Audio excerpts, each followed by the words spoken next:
De mémoire, une immense vague de 16 mètres de haut, au Sable d'Olonne, on n'en avait jamais vu.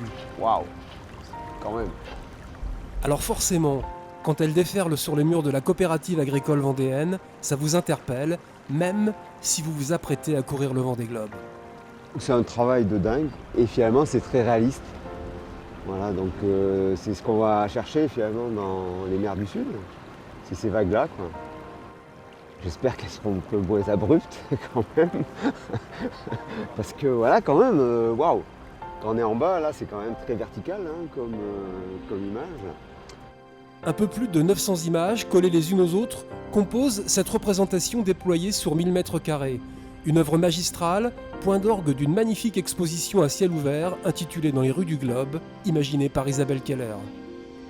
Mon idée, que j'avais depuis un long moment en tête, c'était de faire transpirer, on va dire, le Vendée Globe dans la ville des Sables d'Olonne et à l'extérieur de Port-Olona, puisque tous les bateaux sont concentrés à Port-Olona et tout le monde vient à Port-Olona. Dans les rues du Globe est une pérégrination artistique composée d'une centaine d'illustrations, pour la réalisation desquelles Isabelle Keller s'est entourée des artistes Maud Bernos, Gaël Flao et Monsieur Cucu. Un manchot sert de guide tout au long de ce tour du monde imaginaire, allant du village de la course jusqu'au front de mer et au port de pêche. Et donc voilà, je trouvais qu'il manquait cette petite fibre supplémentaire pour faire ressentir le Vendée Globe et tout ce que ça peut représenter.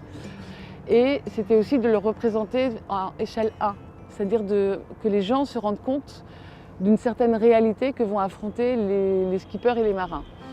Dans les rues du Globe, c'est aussi une galerie de 29 portraits des skippers de l'épreuve, photographiés par Maud Bernos, armée de son boîtier et d'un seau rempli d'eau.